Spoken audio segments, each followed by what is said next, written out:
Muy bien, adelante a nuestros invitados.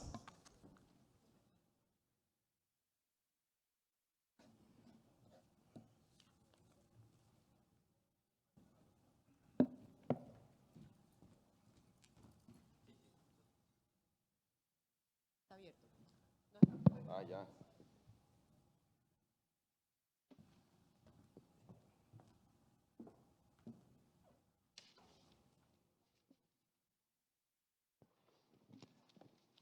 Bueno, muy buenos días a todos.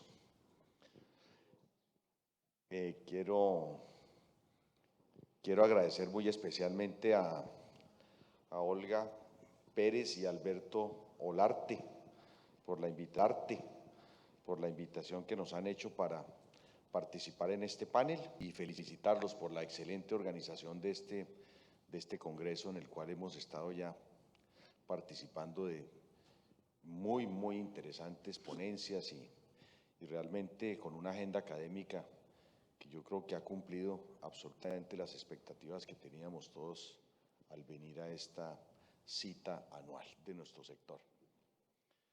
Bien, saludar también aquí muy especialmente a los invitados a nuestro panel, como ya los han presentado, al doctor Javier Martínez, director de la UPME, a Claudia Uribe, gerente de proyectos de Intercolombia, Juan Ricardo Ortega, presidente del Grupo Energía de Bogotá, y Julián Cavit, vicepresidente de distribución y transmisión del Grupo Celsia. Muy bienvenidos y muchas gracias por estar aquí esta mañana.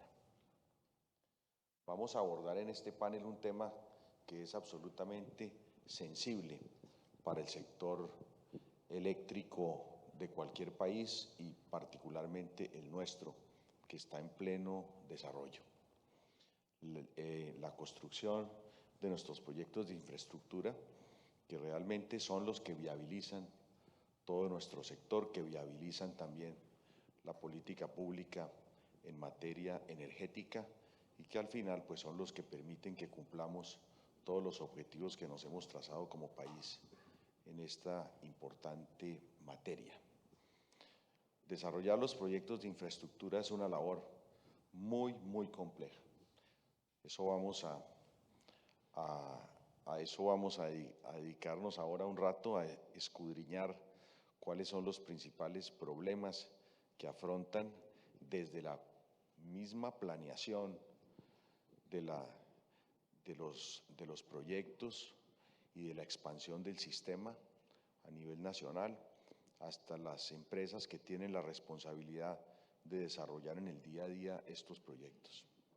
Múltiples dificultades en todos los ámbitos, desde el licenciamiento mismo de los proyectos ambiental, las consultas previas, las relaciones con las comunidades, los problemas logísticos, los incrementos de costos y dificultades que van surgiendo en el desarrollo mismo de los proyectos, muchísimos imponderables y situaciones muchas veces desconocidas se van presentando en el desarrollo día a día de los proyectos. Vamos a tratar de hacer un buen repaso de todos estos problemas que afrontan las empresas para el desarrollo de sus proyectos de inversión. Pero por supuesto no es la idea que permanezcamos en ese ámbito de solo hacer este diagnóstico, Olguita, ¿cómo estás? De hacer este diagnóstico de los problemas, sino también plantear soluciones para los mismos, construir sobre las buenas experiencias, entender que se pueden recoger buenas prácticas que hemos desarrollado nosotros aquí en Colombia, en las empresas y también a nivel internacional, que son aplicables aquí como lo son en otros países vecinos, países de la región, entre otras, en los cuales también las empresas que están aquí presentes pues han desarrollado directamente los proyectos. No son entonces experiencias de terceros ni temas sobre los cuales hayamos tenido conocimiento por terceras personas, sino que nos ha tocado a nosotros mismos el desarrollo en terreno digamos, maneras distintas de resolver estos problemas. Nuevos retos que se están planteando también con la entrada de nuevos instrumentos como el recientemente aprobado Tratado de Escazú y la manera como se va a reglamentar en nuestro país esta aspiración, digamos, de amplios sectores de protección, digamos, del patrimonio ambiental de nuestro país y también cultural, porque, como ustedes bien saben, este tratado pues tiene también un impacto importante en ese ámbito. Eso es entonces lo que vamos a tratar de abordar esta mañana con representantes de las empresas que en Colombia tienen, digamos, el mayor peso en el desarrollo y la puesta en marcha de estos proyectos, que son los que van a permitir al final que podamos atender la creciente demanda de energía eléctrica en nuestro país, la incorporación de energías renovables no convencionales, el cambio que poco a poco vamos a ir dando en nuestra matriz energética, de poderse dar estos proyectos y estos aportes a la infraestructura energética de nuestro país. Bien, con esta introducción yo creo que podemos entrar en materia y bueno, pues a mí me gustaría que pudiéramos arrancar con una visión desde la UCME. Su director nos acompaña esta mañana y me parece que todo esto nace en un proceso rico, un proceso participativo, un proceso en donde la mayoría de los actores del sector puedan tener voz y participación directa y contribuciones realmente importantes en el mismo proceso de planeación y de definición de lo que debe ser la expansión del sistema, los principales proyectos, los principales cuellos de botella que tenemos. Y me gustaría entonces, Javier, que pudiéramos arrancar con esa visión desde la unidad de planeación. ¿Cómo están viendo ustedes allí los principales retos del sector para la definición de esas grandes líneas que deben conformar la expansión del sistema y cómo desde esa misma perspectiva ustedes están previendo que podamos ir solucionando los retrasos importantes que hay en el desarrollo de esa infraestructura con las consiguientes pues, consecuencias que estamos viendo en cuellos de botella y problemas que ya no son, como todos lo entendemos, del largo y del mediano plazo, sino eventualmente también del corto plazo. Javier, adelante, por favor. Gracias, José Antonio. Muy buenos días a todos. Un gusto estar nuevamente con ustedes compartiendo en este espacio. A Olguita, Alberto, muchas gracias por la invitación. A mis compañeros de panel, pues un saludo muy especial y esperamos pues que este conversatorio sea enriquecedor y podamos construir, no solo develar lo que tenemos y lo que está ocurriendo en este momento, sino que podamos construir. Bueno, lo primero es el tema y todo el marco de lo que ha sido el desarrollo de los proyectos, no solo de transmisión, los de generación, pues tienen en general las mismas problemáticas para su desarrollo, o por lo menos muy similares en algunas etapas. Obviamente entendiendo la naturaleza diferente de los proyectos lineales frente a los proyectos puntuales. En general nosotros hemos venido construyendo una historia, identificando una serie de problemas los últimos años. Antes del 2010 veíamos una situación muy diferente, un desarrollo en temas ambientales totalmente diferente al que se empezó a ver tal vez de 2010 para acá.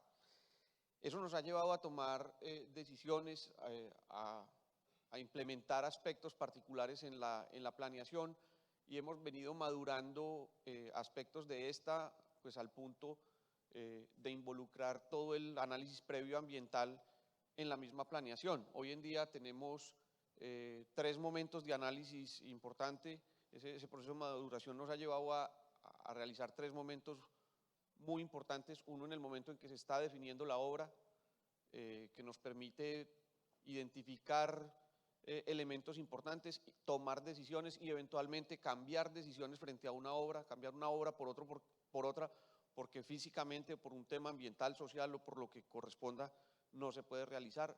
Un segundo momento en el cual tomamos decisiones, realizamos análisis para poder establecer los plazos de los proyectos, que sé que es un punto pues, de bastante discusión. Y un tercer momento que es cuando realizamos propiamente las alertas tempranas al momento de entregar los proyectos en convocatoria. Sin embargo, eso no ha sido suficiente claramente. Y eso nos ha llevado, también como parte de este proceso de maduración, a incorporar lo que es la visión territorial en el proceso de planeación. Y esto es un ejercicio que hemos iniciado hace relativamente poco tiempo. Se realizó un primer ejercicio muy completo, muy bueno en procesos de minería, no tiene que ver con este foro, con este escenario, pero en la práctica fue pues, nuestro primer ejercicio grueso y completo. Y esto lo hemos venido incorporando en el proceso de planeación, en el nuevo proceso de planeación, acercándonos al territorio, acercándonos a la ciudadanía, a los diferentes grupos de actores, no necesariamente para socializar los proyectos. Esto es una parte importante y hay que hacerla, pero en este proceso de acercamiento territorial estamos yendo a las diferentes zonas de interés, tratando de capturar información, lo que le duele a la ciudadanía, lo que le duele a la gente, la visión que tienen los diferentes grupos de interés, poder filtrar, organizar esta información y llevarla a un proceso de implementación en la planeación. Ahora bien, no todo eso que se recoge se puede incorporar en el proceso mismo, pero es importante conocerlo porque el día que llega el proyecto o el día que se definan los proyectos, llegue el ejecutor o nosotros mismos, pues eso lo tenemos que tener en cuenta y es base de conocimiento de lo que es el territorio para poder desarrollarlo. Ahora bien, otros aspectos generales de lo que ha sido la planeación, hemos tratado de definir los proyectos con mayor anticipación y ampliar un poco los plazos de ejecución. En algunos casos es difícil porque estos proyectos obedecen a una necesidad. Sin embargo, pues algo que seguramente lo vamos a discutir en este rato, en este foro, el tiempo no es suficiente. Podemos definir unos plazos muy amplios, pero detrás de eso tenemos que hacer más cosas. Hay muchos aspectos particulares que se deben trabajar. La diferenciación en la forma en que se aborda la ciudadanía común y corriente de lo que son las comunidades étnicas es algo muy importante. Reconocer esas diferencias es crucial a la hora de desarrollar los proyectos. Poder llegar a territorio antes, cuando ya conocemos los proyectos, antes de adjudicarlos, es fundamental. Hemos tenido unas cuantas experiencias donde hemos podido hacer esto, una en particular donde la misma comunidad, la comunidad étnica, ha visto con muy buenos ojos que nosotros logremos llegar de manera anticipada, contarles, ellos mismos lo dijeron, es primera vez que el gobierno nacional llega, nos trae un proyecto y nos lo cuenta antes de adjudicarlo y antes de conocer a quién lo va a desarrollar. Eso es positivo y abre puertas, no es la solución completa. Entonces es algo que tenemos que trabajar y dejaría acá pues, para poder ampliar y seguir comentando muchos más aspectos más adelante. Gracias. Antes de que demos esta primera ronda con las empresas, yo no sé si quieras, es que me interesa que nos puedas comentar un poco, así como están trabajando con ese enfoque integral en los distintos esquemas de coordinación institucional, ¿cómo estás viendo el trabajo con las empresas en el proceso de planeación? Bueno, nosotros tenemos una herramienta, un mecanismo que es conocido por muchos de ustedes, el Comité Asesor de Planeamiento de la Transmisión. Esto claramente en obras de transmisión.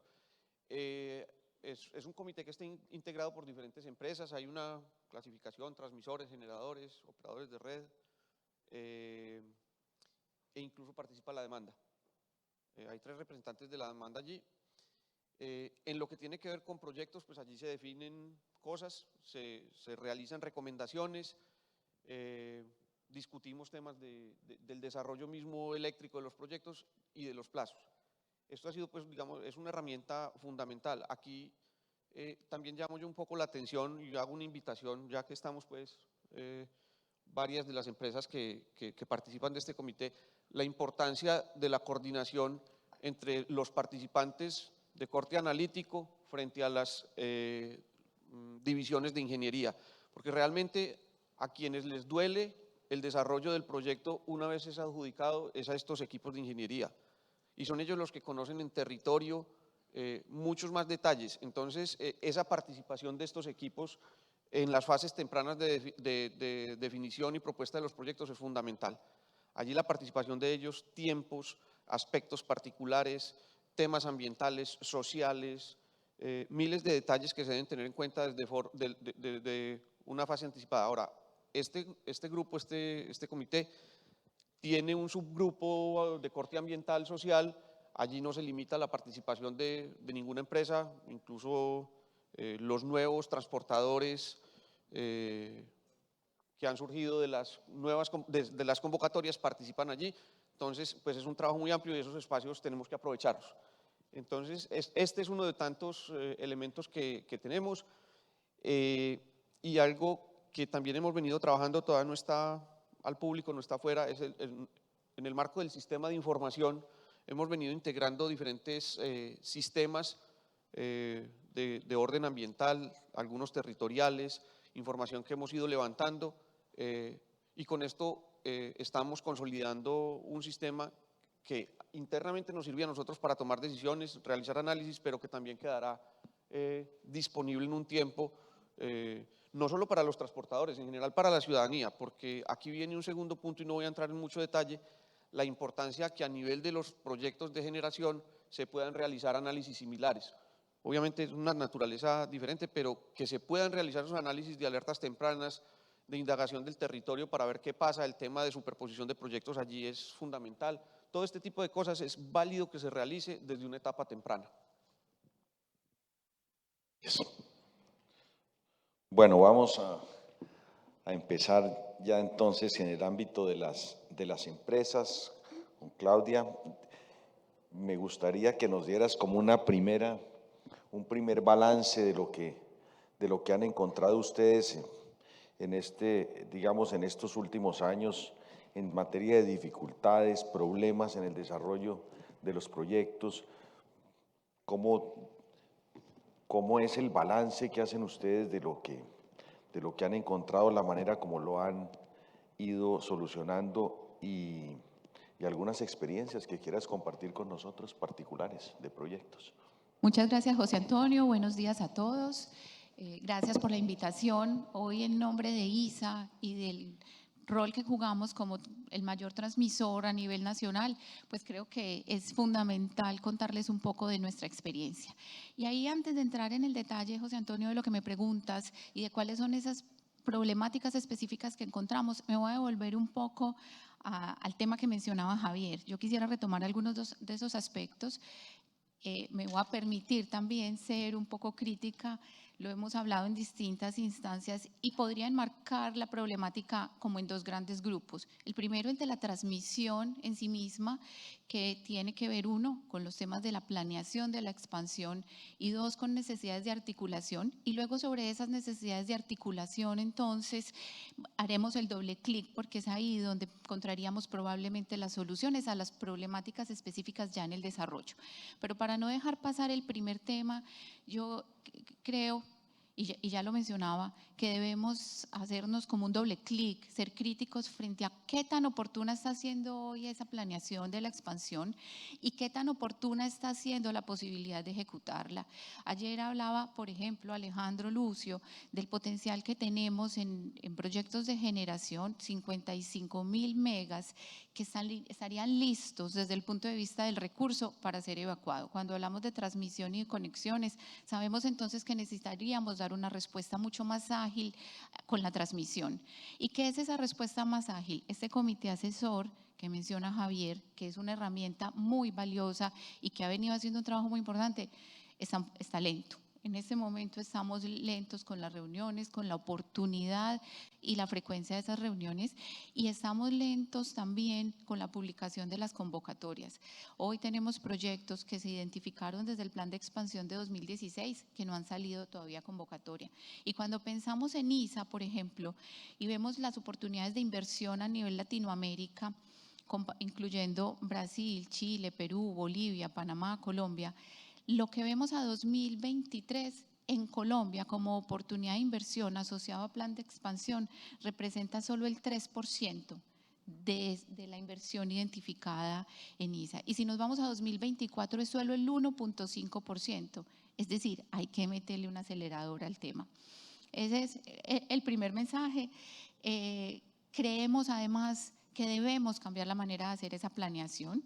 También lo mencionaba Javier, los tiempos de ejecución de los proyectos, por esos problemas específicos de los que vamos a hablar enseguida, son más largos. Entonces, la convocatoria, la planeación se debe anticipar para que efectivamente entre la suma de esos procesos y la ejecución misma podamos entrar a tiempo, podamos estar en el momento en lo que las fuentes de energía renovable no convencional lo necesitan y esto sea un verdadero aporte en ese proceso de transición energética.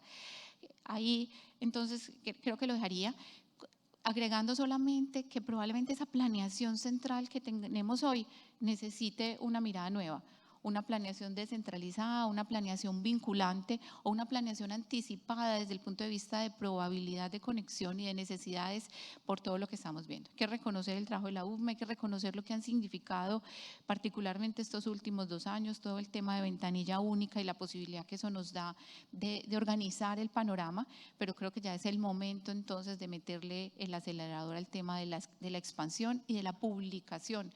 Ahí tenemos, como ya mencioné, identificados proyectos desde hace 6 años que todavía no salen a convocatoria y casos pues, críticos que probablemente este no será el escenario para mencionar.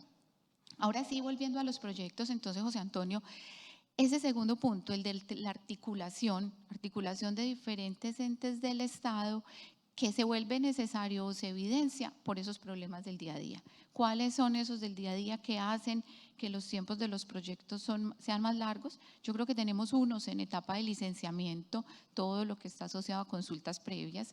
Y ahí abro otro paréntesis para decir, nosotros creemos en las consultas previas, creemos en el adecuado relacionamiento con las comunidades y en el respetuoso relacionamiento. Tendríamos que contar las experiencias de éxito que como ISA hemos tenido en ese desarrollo, particularmente, y por poner uno de los ejemplos, el de los pueblos de la Sierra Nevada de Santa Marta, es para nosotros un tema de mostrar. Tenemos 20 años de relacionamiento con ellos que se han basado en el reconocimiento de sus tradiciones ancestrales, de la cultura étnica y espiritual, de ese reconocimiento, y a partir de eso construir unas relaciones de confianza y sólidas que hoy han permitido que proyectos tan importantes como la conexión Costa-Caribe que entregamos en junio pasado puedan salir a cabo. Eso no significa que no tengan dificultades, que los procesos no hayan sido lentos, que se necesite acompañamiento más permanente del ministerio, de la autoridad, de la dirección de consulta previa, pero miren, la semana pasada estaba justamente en Valledupar con el pueblo aruaco, aquí tengo mis aseguranzas, en un ritual de cierre que hacía parte de los compromisos del proyecto de conexión Costa-Caribe y realmente nosotros percibimos una relación cercana con ellos. Entonces, esto para decir que creemos en la consulta previa, creemos en el respeto por las comunidades y como decía Javier, no solamente las comunidades étnicas, en general toda la comunidad que está en el territorio por el que nuestros proyectos avanzan con complejidades distintas cuando estamos hablando de comunidades étnicas y de ciudadanía en general. Creemos que los proyectos son un apalancador de desarrollo y que deben serlo, pero que ahí el gobierno y el Estado tienen que involucrarse de una manera más activa en acompañar esa identificación de necesidades. Ahora creo, José Antonio, que en otro espacio podríamos contarles otras experiencias de trabajo con las comunidades y cómo mecanismos, por ejemplo, como el de obras por impuestos o nuestros programas de beneficio comunitario, también permiten fortalecer esas relaciones. Entonces, esos procesos de consulta previa definitivamente, entre otros, alargan las etapas de licenciamiento. Y cuando ya tenemos la licencia ambiental, nos enfrentamos a dificultades, bien sea por las restricciones mismas de la licencia, y no quiero aquí agotar el tema para darles espacio a Julián y a Juan Ricardo, pero ahí, por ejemplo, y cuando me dices, José Antonio, contemos un caso de la vida real. Acabamos de entrar a este proyecto de conexión Costa Caribe y las restricciones ambientales que identificamos desde el inicio del proyecto, pero que esperamos que iban a poder subsanarse, nos llevaron, por ejemplo, a que en la recta final del proyecto tuviéramos que desmontar en un tramo que ya teníamos tendido una torre para elevarla a 25 metros para preservar un individuo. Y aquí estamos hablando del impacto que eso tiene para el país.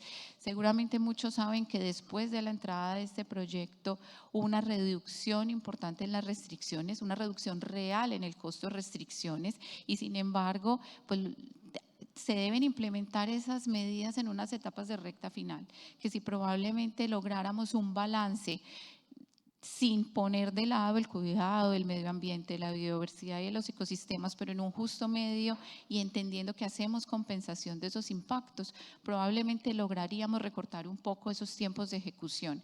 Aquí tuvimos que desmontar una torre montada, reemplazarla por una nueva, cambiar todo el tendido, y pues eso impacta el desarrollo de los proyectos. Voy a parar ahí para no monopolizar y les sigo contando ahorita historias. Gracias. No, yo creo que hoy vamos a poder conocer experiencias como esa, realmente donde uno sí observa que se ha perdido todo criterio de proporcionalidad entre los beneficios que pudieran tener la entrada temprana de un proyecto de estos o la entrada a tiempo o una entrada retrasada para cumplir algunos objetivos que realmente no se compadecen con digamos, en términos de proporcionalidad con los beneficios. Julián, ¿quieres compartirnos un poco también sobre este tema? Y quizás, como con Claudia, si quisieras hacer un comentario también sobre el tema de la planeación y la coordinación. Ok. Muy buenos días a todos, muchísimas gracias por la invitación, Olguita, Alberto. Y muy buenos días a todos ustedes. Para nosotros es muy bueno compartir estas experiencias porque siempre nos salen canas. Cada que nos ganamos una convocatoria, nosotros brincamos de la felicidad, pero sabemos que lo que nos viene, en el futuro. Dos o tres temas gruesos sobre la planeación del sistema me parece muy bien. Sin embargo, los operadores de red, como nosotros, debemos de estar muy sincronizados con la UDME con el fin de mejorar la red de 34.5 o de baja tensión.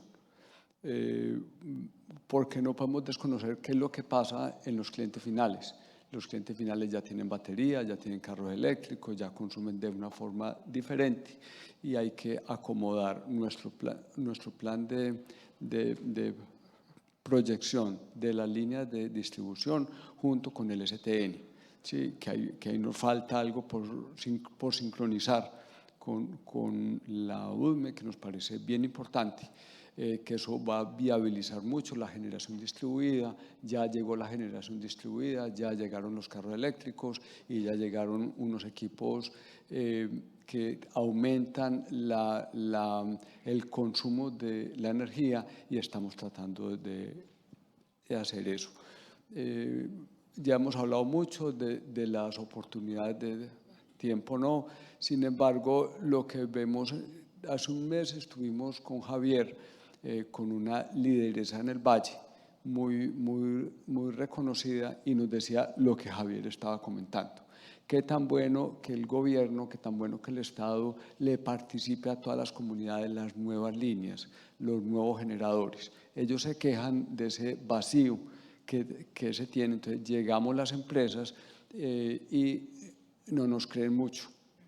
Entonces un proceso que la UDME ya está haciendo es: vamos a socializar más lo que se va a construir, lo que se va a desarrollar. Lo dijo Javier muy claro, que no lo quiero repetir, eso es algo exitoso. y de las consultas, no solamente las consultas, sino cualquier relacionamiento con cualquier comunidad, llamémoslo minorías, llamémoslo no minorías, hay que acercarnos más a ellos. ¿Y cuándo es que se cierra la consulta? Esa es la gran duda. ¿Cuándo es que se cierra la consulta con el fin de decir vamos para adelante? Porque la filosofía de la consulta es venga, contemos, ¿cierto? Venga, reconozcamos los obstáculos que le va a poner la línea. Sin embargo, es cuando se cierra. Y dos, cuando esté cerrada no asegura la ejecución de los proyectos. Que uno dice, ya tengo licencia, ya está todo cerrado, uno va a campo y el campo ha cambiado. Porque muchas veces entre la consulta y la ejecución nos puede pasar un año o un año y medio.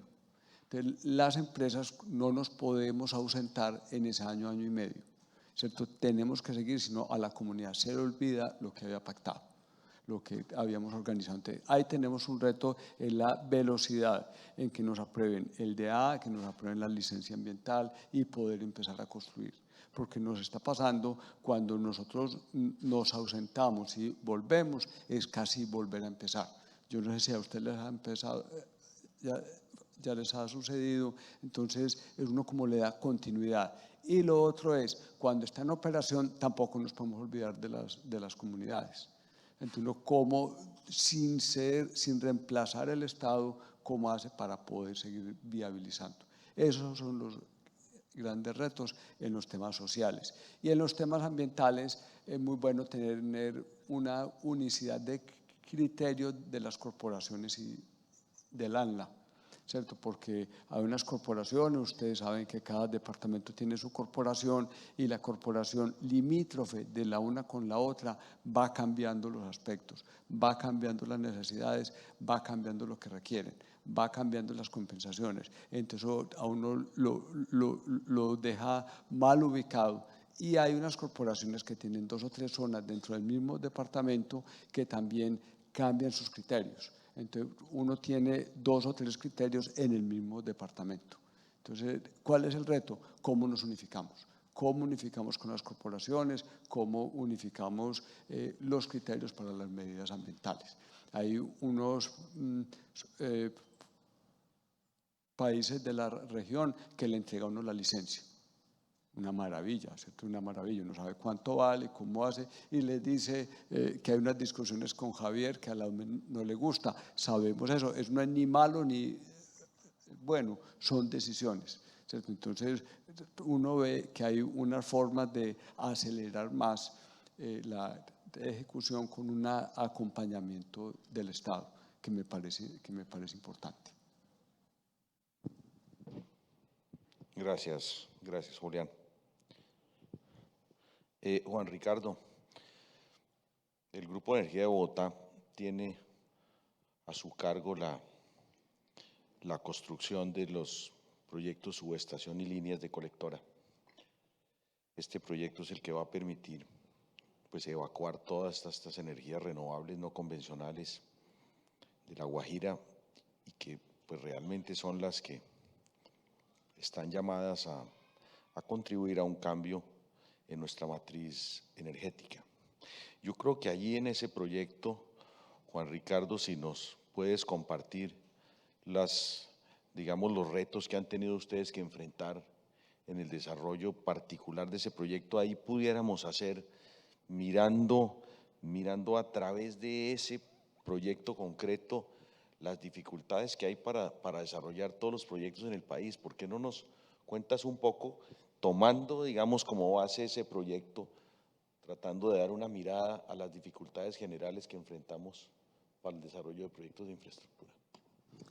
Perfecto, José Antonio, y a todos mis compañeros de panel, un gusto, Javier, Julián, Claudia. Esta es una historia larga, voy a tratar de ser sucinto.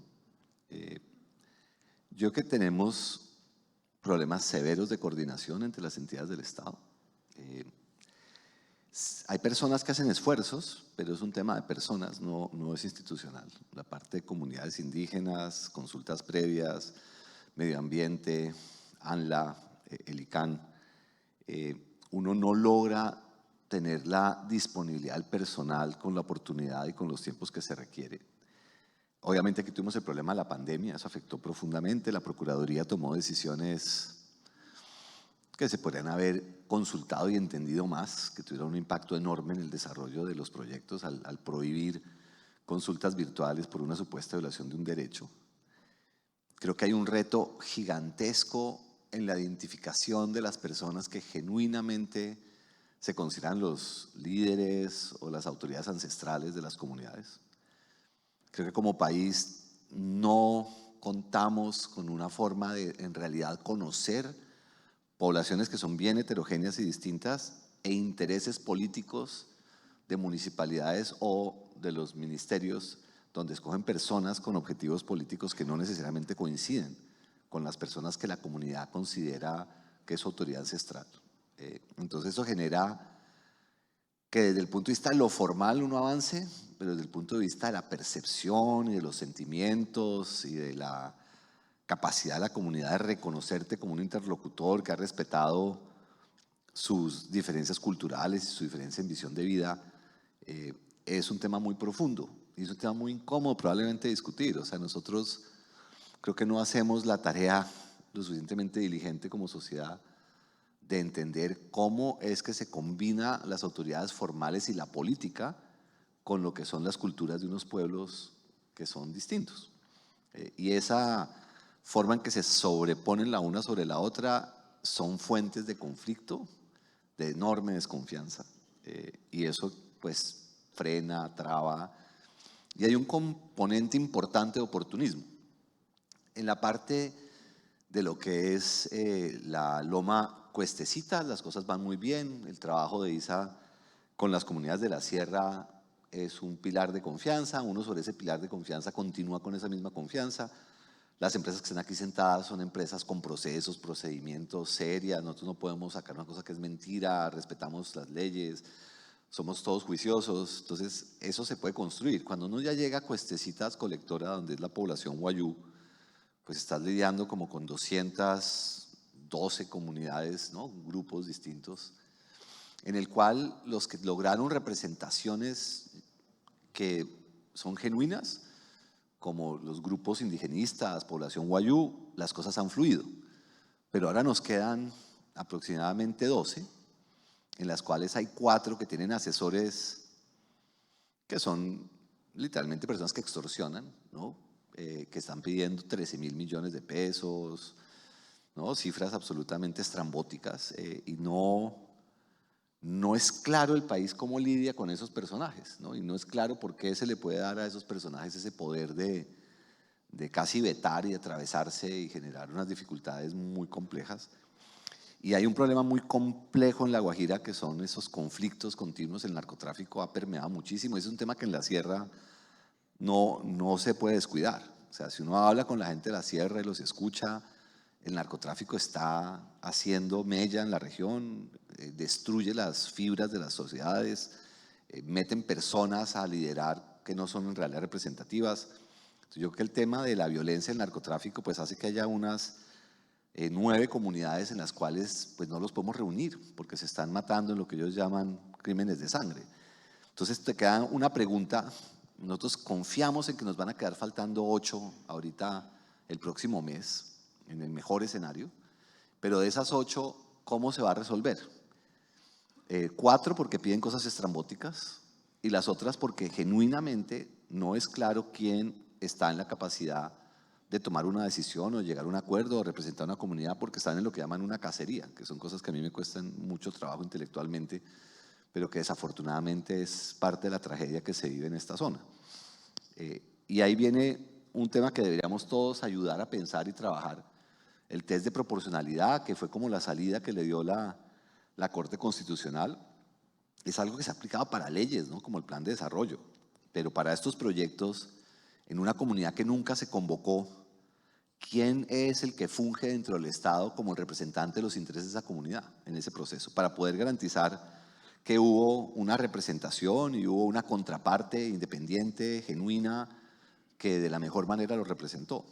Y yo no creo que hayamos hecho el esfuerzo cuidadoso y diligente de construir una institucionalidad efectiva que en tiempos razonables pueda tomar una decisión por alguien que por razones de que no quiso, por razones de que lo asesoró un oportunista o porque por violencia no se pudieron convocar, no pudieron honrar un derecho de poblaciones vulnerables protegido por la Constitución y por tratados internacionales. Entonces, esa discusión va a ser esencial. Yo no sé cómo se va a desarrollar. Le mete un riesgo jurídico a los proyectos gigantesco, porque esto por una tutela puede determinar una acción de un juez parando todo. Y pues eso yo creo que es lo que más nos desvela. Si se lograra articular el Estado, pudiéramos fortalecer el mecanismo, se pudiera hablar con magistrados y con jueces, que la gente se capacite y que uno pueda tener alguna certidumbre jurídica, yo creo que a Julián le interesa eso ahora. Yo creo que es del interés de todo el sector que esto se fortalezca, y más aún cuando Escazú pues ya está ratificado. Creo que obviamente aquí nadie quiere pasar por encima de nadie, pero tiene que haber alguna forma de resolver las cosas donde se respeten todos los derechos que las poblaciones tienen. Entonces yo para terminar te digo, creo que empresas juiciosas que cumplimos la ley tenemos un reto muy grande si la institucionalidad no se articula más y si no se dan conversaciones incómodas. Creo que tenemos un riesgo grande con la desinformación. No sé si les ha pasado, pero que la leche sale verde si están cerca de las líneas, y la cantidad de mentiras que se están diciendo, y no son los pueblos indígenas los que están trabando más los proyectos. Hoy en día hay gente con intereses económicos o fincas que quieren urbanizar, o gente poderosa, y eso lo estamos viendo en la llegada a Bogotá, en todo lo que es la línea Sogamoso y Chivor. Los que están parando esos proyectos no representan ningún interés legítimo. Eso es gente defendiendo el valor de sus fincas, o porque no les gusta la vista de la línea, o porque les parecen feas, y tienen una capacidad de movilizar gente con mentiras que te pueden parar totalmente. Y no hay quien defienda, no hay gente que esté comunicando continuamente, no hay gente que esté exponiendo a esos oportunistas que están trancando el país, y nos estamos quedando las empresas un poco solas, a detrimento del sistema. Y yo creo que el riesgo que tenemos es muy grande. Yo no sé si lo perciben Julián y Claudia. Sí, yo creo que estamos en un momento de fragilidad. Creo que aquí al 26 podemos tener eventos muy desagradables, y creo que si no logramos unir fuerzas, comunicar, hacer evidente cómo años de oportunistas y de falta de operación de entidades públicas, de no ser ágiles, de trabar cosas por intereses mezquinos y por mentiras, ¿no? Eso que digan que uno va a acabar con un páramo porque hace una torre, creo que tenemos toda la evidencia de años de construir con todo el cuidado, con toda la diligencia, y esa información no está fluyendo. Necesitamos que nos ayuden a que esa información fluya, a que seamos todos una fuente de información objetiva, oportuna, contundente, y creo que estamos perdiendo el debate público. Y termino con dos cosas. Y yo creo que Julián dijo un tema importantísimo. La gente está percibiendo un deterioro en la calidad del servicio. El no haber vinculado lo que son los desarrollos de transmisión con la capacidad de generación, las restricciones en unas zonas muy sensibles, el centro del país y la costa, el deterioro en la costa, las altas pérdidas cuando la empresa pasó al manejo del Estado. Una decisión que yo creo que es desafortunada de cómo se cobra la comercialización pasando las carteras de difícil cobro a la tarifa, y un servicio que es débil porque no se ha invertido lo suficiente en distribución, y un susto de subir las tarifas, y yo entiendo que todo el mundo tiene susto de subir las tarifas, yo también. Esas tarifas suben no por la inversión que se hace, sino por la inversión que se ha dejado de hacer. Y si no coordinan ambas cosas, y el problema es que ya estamos trabados, porque ya tenemos una cantidad de inercia de todo lo que no se ha hecho, que tenemos que pensar cómo logramos destrabar esto y que la gente vea mejor calidad del servicio. La gente está aburrida en todas las zonas, en Villeta, en todas las zonas aledañas a las ciudades donde el servicio es genuinamente malo. El sistema se ha deteriorado. Y yo creo que el gran reto que tenemos todos es cómo podemos mantener un nivel de cobro con un servicio que se ha deteriorado. Y no es culpa de nadie, no es un tema de culpables, pero creo que si no hacemos algo pronto, la frustración social y la mala forma de entender los problemas solo va a llevar a que quieran recortes, recortes, recortes, y ahí sí que va a ser peor aún, porque nadie va a poder invertir nada. Entonces yo creo que el tema es muy grave, y creo que estamos enfrentados en un momento muy difícil para el sector. Vení, José, para que hagamos un diálogo, para desorganizar esto un poquito. Cuando Juan Ricardo habló, caí en la cuenta de la disponibilidad, Juan, ustedes, Claudia, de la gente del Ministerio y del ANLA. Los contratistas lamentablemente están trabajando menos de los 11 meses. Uno sabe, llega 15 de diciembre, nos quedamos sin gente. Y antes del 15 de enero no hay gente.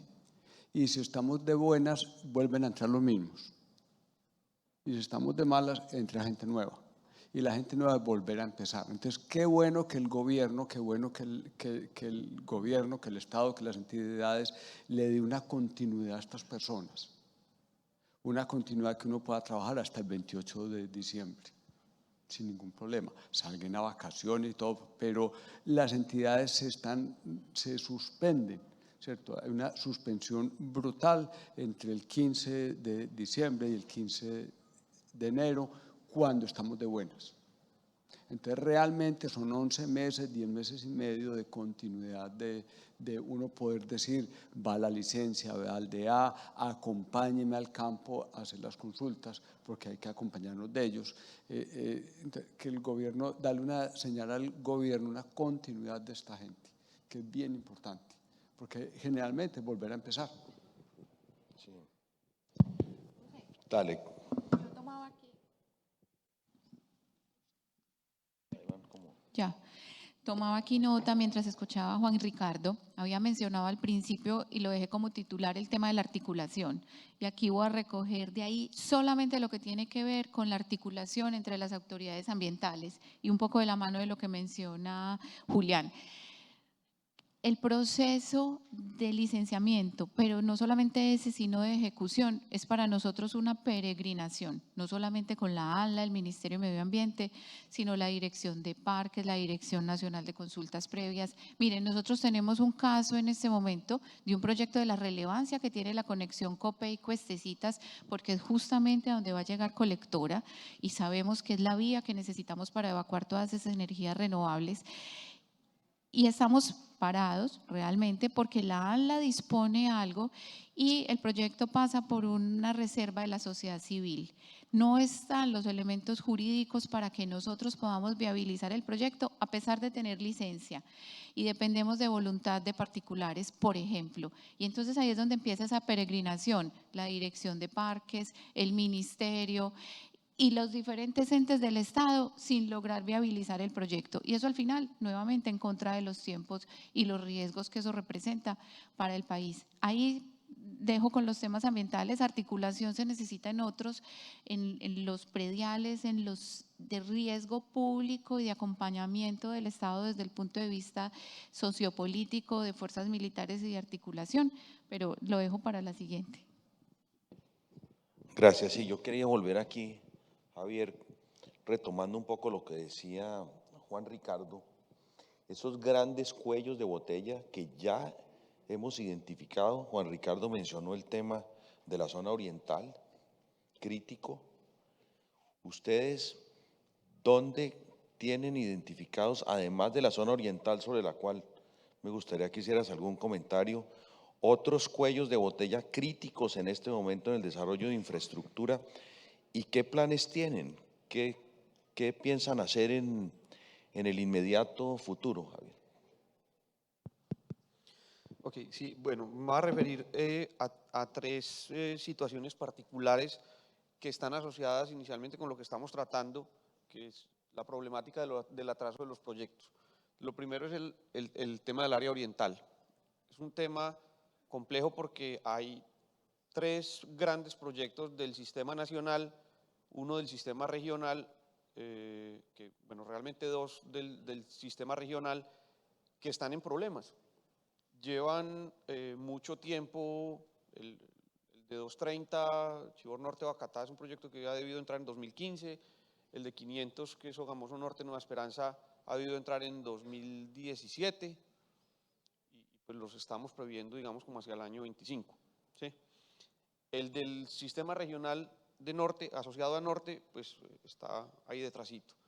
Y hay otro que está en el Meta, que por una situación particular le hace falta 700 metros y también nos tienen aprietos. El área oriental pues tiene unas dificultades por la ausencia de estos proyectos. Quienes conocen un poco esta historia saben que entre 2014 y 2018 se implementaron unos proyectos, algunos estructurales, otros que fueron medidas de mitigación de riesgo en servicio, pero pues eso se agotó, eso se fue agotando en el tiempo o se fue utilizando. Hoy en día las opciones de mitigación de riesgo son muy bajas, ¿sí? Y puede pensar uno en reemplazos, en otros proyectos, pero van a ser de las mismas características, con los mismos tiempos o tal vez mayores, o con un conocimiento del entorno de este tipo de proyectos a la hora de gestionar un tema de oposición pues mucho más fuerte. Entonces aquí, aunque se deben tomar medidas y tenemos un grupo especial para revisar este tema, pues los proyectos se tienen que realizar, es necesario que se desarrollen. El área oriental son 2 grandes departamentos que se llevan el 25% de la demanda del país. Son fundamentales esos proyectos. Hay uno que va más adelante que los otros en términos de gestión y desarrollo, y esperamos que pueda estar de forma anticipada, y esto va a ser, digamos, un alivio parcial durante un tiempo, pero insisto, necesitamos terminar los proyectos. Aquí hay pues un tema de articulación entre instituciones, el esfuerzo de las empresas, pues lo hemos podido ver, ha sido gigantesco.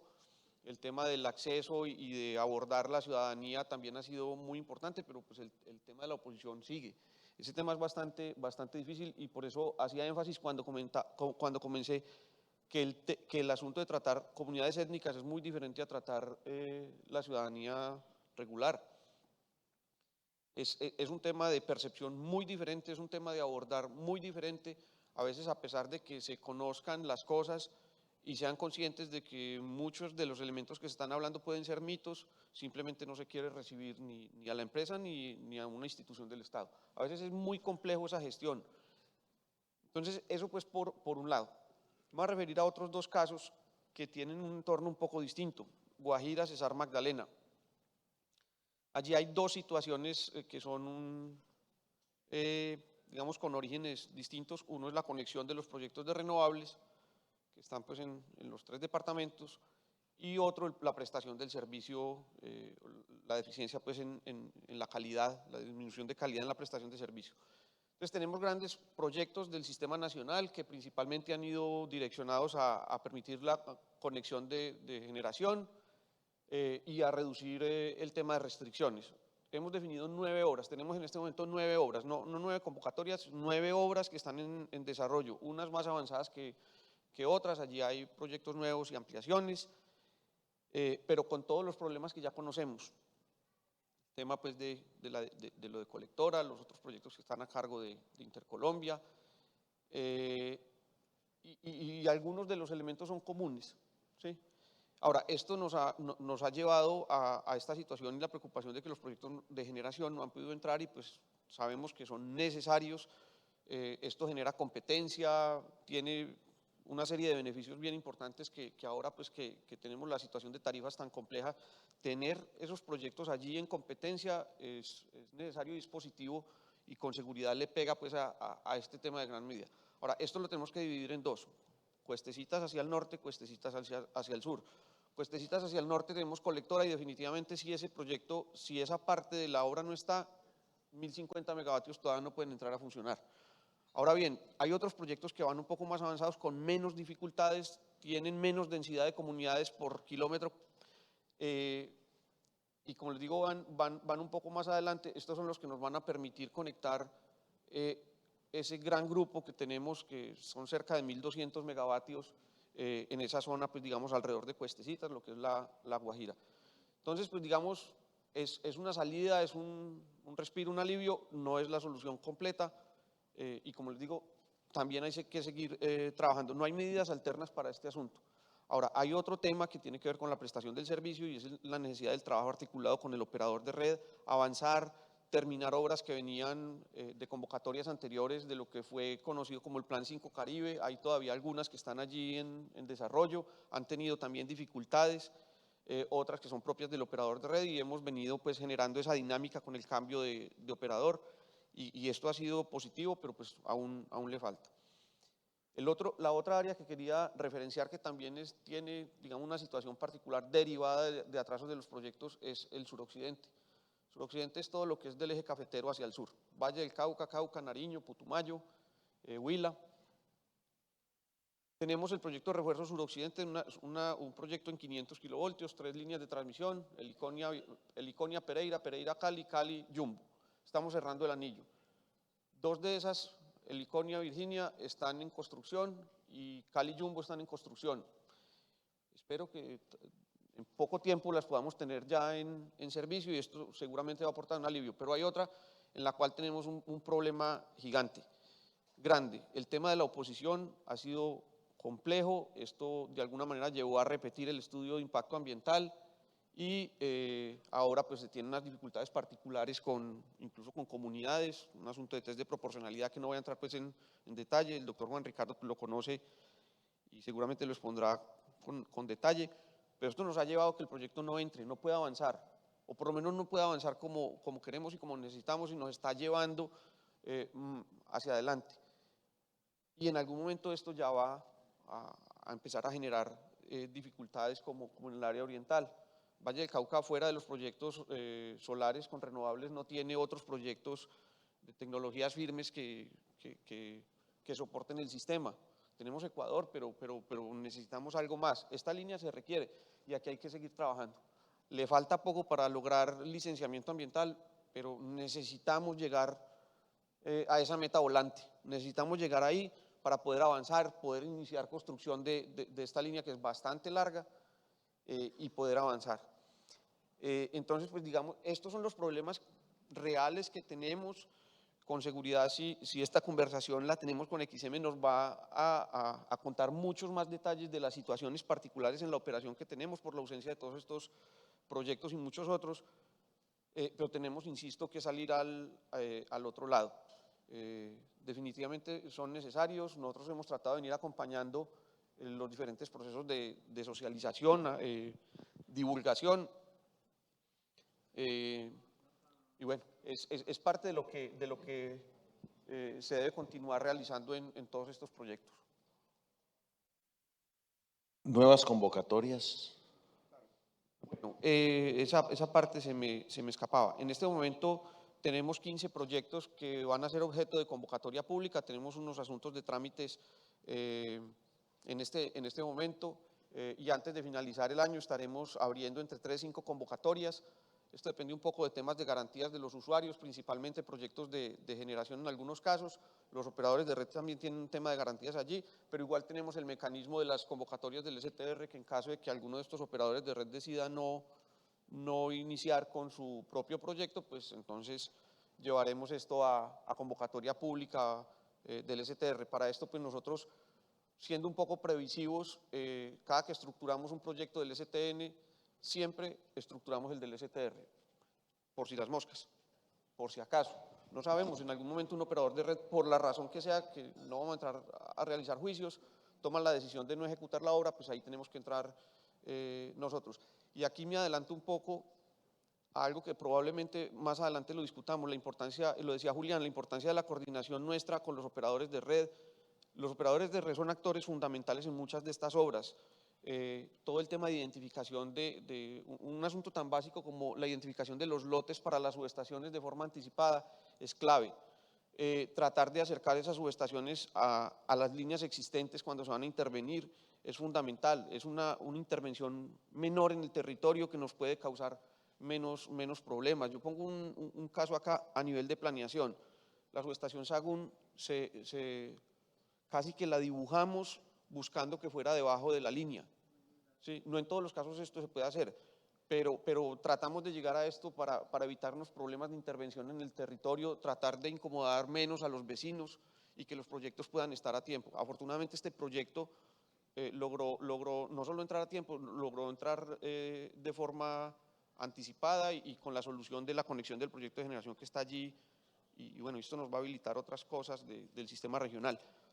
Pero logró entrar de manera anticipada creo que un año. Ahora, pero insisto, es por las características del proyecto y obviamente la gestión de la misma empresa. Este tipo de cosas las tenemos que hacer. Las coordinaciones con los operadores de red son definitivamente fundamentales. Bueno, no, aquí hemos ya identificado y puesto sobre la mesa lo que muchos conocemos en cuanto a dificultades, retos enormes que tenemos, problemas, pero también hay acciones muy positivas y hay experiencias también muy buenas que eventualmente pudiéramos intentar convertir en reglas, digamos, de funcionamiento, de operación. Yo no sé si, me parece, Claudia, Julián, podíamos compartir un poco de esas buenas prácticas que ustedes han tenido, buenas experiencias. Si quieres, Julián, comencemos contigo a ver si, pues compartiéndolas, podemos pensar en que se vuelvan, digamos, más generalizadas. Yo quiero coger el hilo de Javier de las subestaciones. Nosotros en Celsia, en el Valle, estamos licenciando 2 subestaciones de 230, sin ganarnos la convocatoria, sin que nos dé ninguna ventaja la convocatoria. Simplemente las vamos a poner a disposición para la convocatoria. Entonces les vamos a decir, aquí está la subestación, aquí está el lote, aquí está la licencia o así va la licencia. Y eso nos ha costado libros abiertos. El que se la gane. ¿Por qué lo hacemos nosotros? Porque nos hace falta las subestaciones. Porque para mejorar la calidad del servicio, la subestación tiene que entrar rápido. Y generalmente cuando las líneas son corticas, la ruta crítica es la subestación. Entonces, si nosotros le entregamos el licenciamiento, que se lo gane el Grupo de Energía de Bogotá, se va a ganar 8 meses.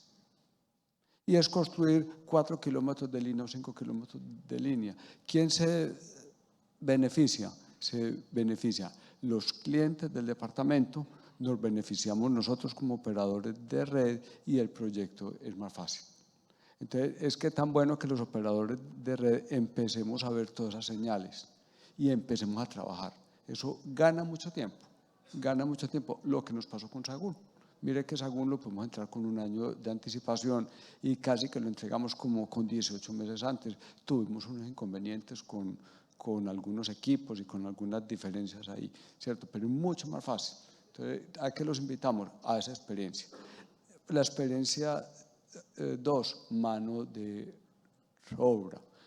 Nosotros, como transportadores, somos grandes empleadores.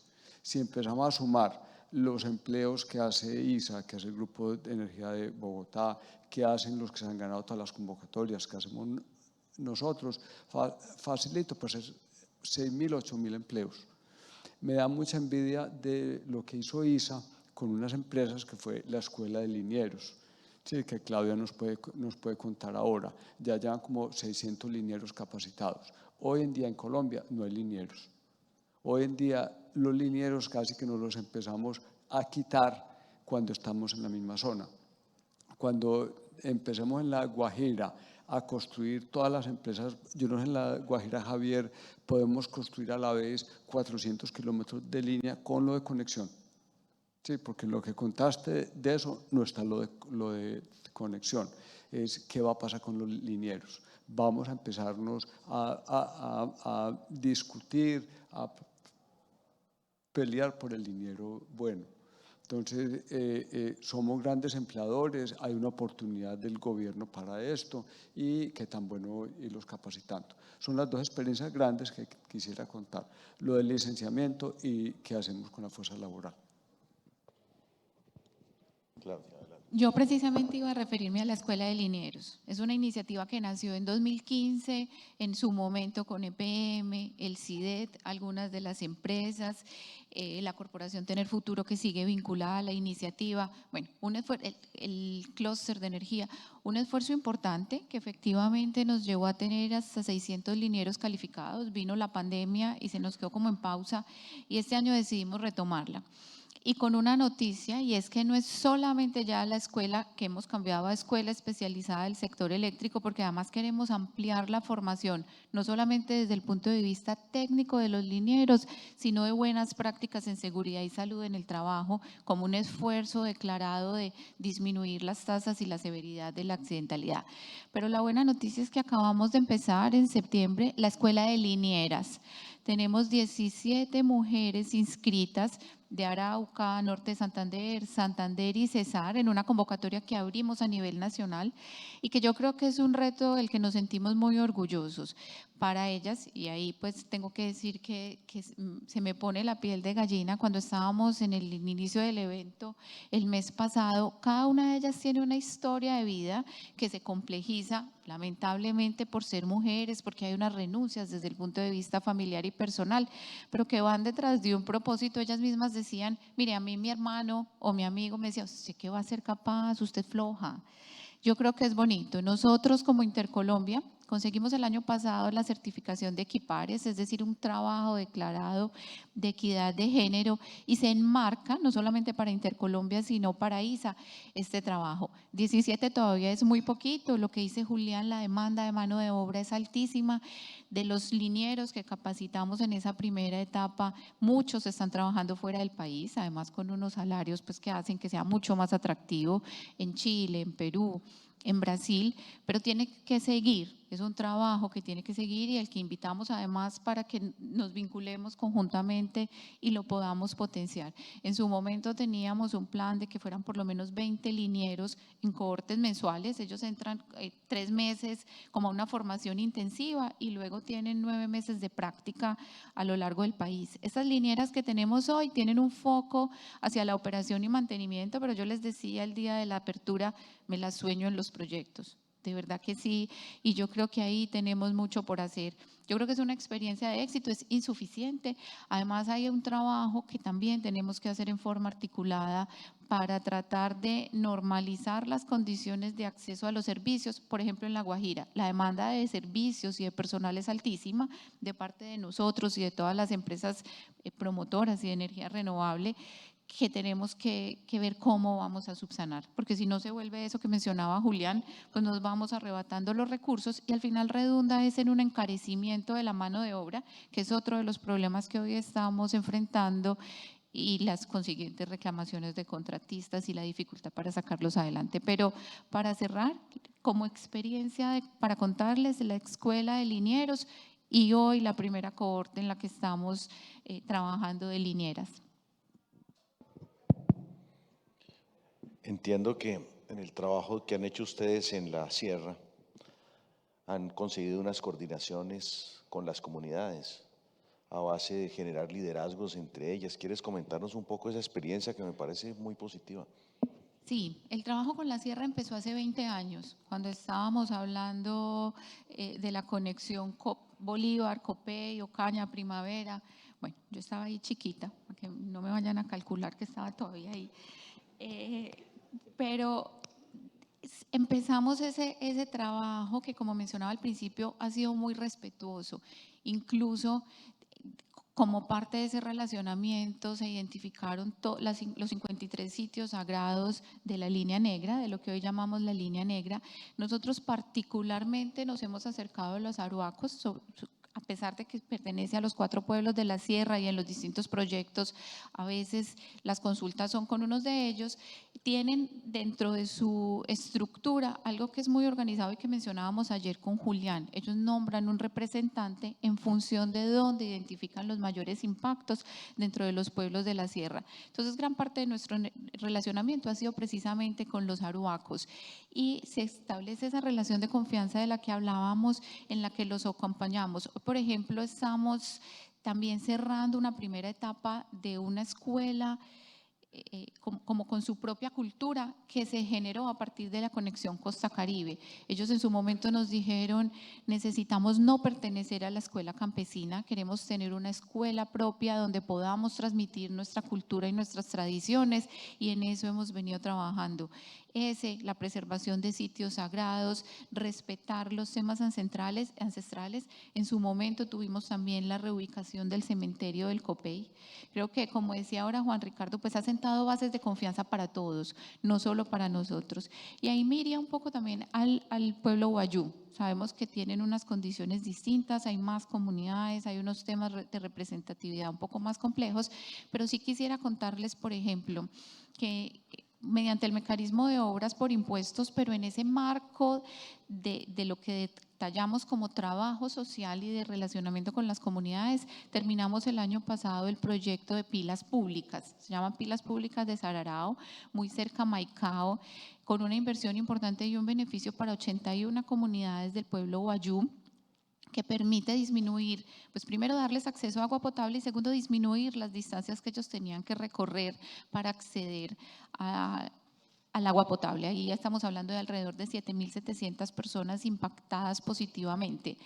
Sin embargo, y para volver a esos temas de articulación que hemos venido mencionando, el proyecto lo entregamos en junio del año pasado y desde entonces seguimos acompañando la operación a pesar de que no era lo que estaba previsto. La llegada del Estado para participar con algunos de los recursos y que pudieran vincularse en forma permanente y sostenible con la comunidad ha tomado más tiempo del que esperábamos, pero somos conscientes de que si soltamos el proyecto pues se nos vuelve un elefante blanco de pilas públicas, carros cisterna y unas instalaciones para la comunidad, como unos espacios de compartir de la comunidad que se volverían un elefante blanco. Pero ahí volvemos al tema de articulación con el Estado. Gracias, Claudia, muy buena experiencia. Juan Ricardo, ustedes 200 consultas previas han hecho en este territorio. Tienen que haber sacado experiencias y aprendizajes enormes. ¿Qué nos puedes compartir de ese proceso? Y una punta adicional. Ahora ya bien mencionábamos el tema del acuerdo y el Tratado de Escazú. ¿Cómo ves si te tocara hacer esas consultas, ese proceso otra vez ahora con estos nuevos marcos? ¿Qué piensas que se debería hacer también en materia de reglamentación de esa ley? Déjame comenzar por la segunda. Uno de los aspectos que tiene el Tratado de Escazú es que el gobierno o el país se compromete a hacer un estudio de los impactos y los riesgos ambientales, ¿sí? En Colombia, en el debate público, se habla mucho de los impactos ambientales de lo que hacemos las empresas que en alguna mente podemos ser objeto de presión. Pero yo creo que esta es una oportunidad histórica para todos nosotros de que se vea la realidad de los temas ambientales de Colombia. Si uno va a La Guajira y uno ve el basurero de plástico, ¿sí?, que hay allá, ¿sí? O sea, yo crecí yendo a La Guajira, mi madre es venezolana, a mi papá le gustaba llevarnos por carro, muchas veces nos llevaba por Paraguachón, y la verdad La Guajira era bellísima.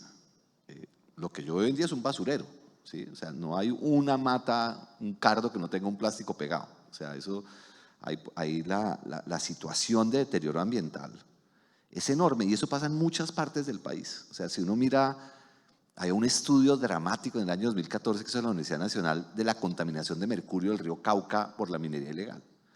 O sea, los grandes daños ambientales de Colombia que son importantes son todos por actividades ilícitas.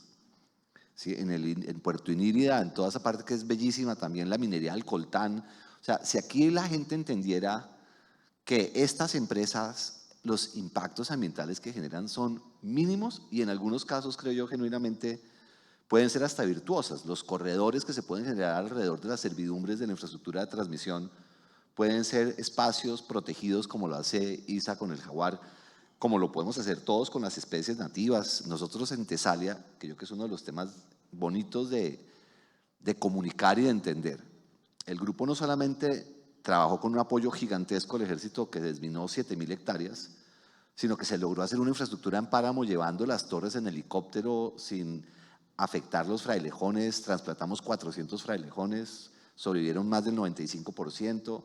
Se hicieron pasarelas para no dañar los musgos. O sea, la cantidad de trabajo que hacen estas empresas es increíble. Y son los ejemplos de los que atacan. Y ahora que vamos a hacer una torre en Tabio, ¿no? Todos los finqueros hacen un cuentazo, ¿sí? Porque vamos a acabar con el medio ambiente del país. Se van a sacarlos una semana para que vean lo que es la minería ilegal o la deforestación, ¿sí? Ese es el debate donde nosotros tenemos que obligar que los compromisos del Estado sean solucionando los problemas verdaderamente graves y no trancando a las empresas que hacen las cosas 99.999 bien. Entonces, yo creo que hay una oportunidad gigantesca alrededor de Escazú, obligando a que se mida, se observe, se identifique y se priorice. Si Colombia soluciona el tema de mercurio en ríos, soluciona el tema de deforestación, hace 1000 veces más que poniéndole más trabas para hacer una torre de transmisión, una en el páramo de Tabio, porque supuestamente vamos a extinguir al tigrillo lanudo. ¿Sí? Son mentiras de perogrullo, donde se podría demostrar que es totalmente falso, pero que desafortunadamente los nuevos sistemas de comunicación hacen imposible manejar el desorden que esas vanas generan y el oportunismo de las personas que están detrás de tratar de trancar los proyectos. En Colectora, yo que se ha aprendido mucho, tener gente con la competencia y la capacidad de interactuar con estas comunidades no es algo trivial. Y yo que entre todos deberíamos cooperar y entender qué personas tienen esa capacidad. Es un tema de confianza, es un tema de empatía, es un tema de formas. La verdad es difícil. A mí me cuesta un trabajo enorme porque es una forma de interactuar verdaderamente distinta. Yo creo que requiere un esfuerzo enorme en el terreno, de poder uno volcarse sobre el territorio, y lo que dice Julián es muy cierto: cuando hay ausencias y hay vacíos, es volver a arrancar de cero. Y ahí yo creo que lo más complicado es la coordinación con los funcionarios del Estado. O sea, si pudiéramos lograr que la gente fuese la idónea, que permaneciera en sus cargos, que se entendiera que estas conversaciones con comunidades no debería ser parte de las discusiones políticas electorales, sino un servicio genuino del Estado para tener interlocutores conocedores y bien preparados para que estas cosas fluyan. Yo te diría que ese es el mayor aprendizaje, la dificultad. O sea, ahorita de hecho la gente de FENOGE, que ha sido importantísima y el apoyo fue fenomenal, nos estaban contando que puede que haya cambios, ¿sí? Y si cambian el personal, eso es un costo gigantesco. Entonces, poder fortalecer esos equipos y la coordinación, que el Ministerio de Ambiente, el Ministerio del Interior, Consultas Previas y el ICANN tuvieran formas de coordinarse de manera fluida, eso ayudaría muchísimo. Pero pues vamos a ver, acá estamos todos con toda la voluntad de colaborar para que las cosas sigan para adelante. Gracias, Juan Ricardo. Esas dos palabras que hemos dado tanta vuelta hoy: coordinación, articulación entre todas las entidades que participan de estos procesos. Ya nos comentabas tú, es que son innumerables. Que desde la unidad desde la UME, ¿cuál sería una propuesta, digamos, que pudiéramos o que pudieras tú tener para mejorar esos canales de coordinación y de articulación entre entidades, que parece ser, digamos, uno de los puntos críticos para poder resolver los problemas que tenemos para el desarrollo de los proyectos? Bueno, en términos de articulación, yo creo que es muy importante mantener todos estos espacios de conversación, de diálogo que hemos tenido, y incluso fortalecerlos. No solo mantenerlos, fortalecerlos. La importancia que nosotros entre entidades nos conozcamos, sepamos lo que nos duele a cada una, las implicaciones que cada uno tiene, y escuchar pues obviamente a la industria, las necesidades, temas de tiempos.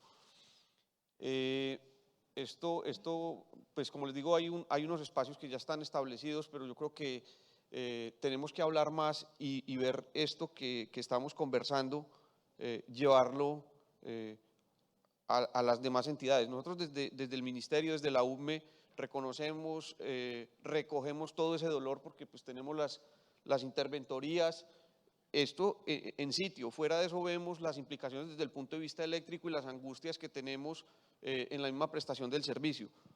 Pero esto se tiene que exteriorizar, esto se tiene que ver afuera, porque al final es la prestación de un servicio. No estamos generando, digamos, oportunidades de negocio. Claro, eso está detrás, pero aquí estamos, es por la prestación de un servicio.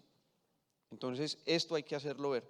Esto es un elemento que siempre que llevamos a los procesos de socialización, por allí arrancamos. Tratamos de hacer ver a la ciudadanía y a los diferentes involucrados que estamos hablando desde la prestación de un servicio. Si bien estos proyectos los está desarrollando un privado, detrás de esto está la continuidad en la prestación del servicio, la calidad.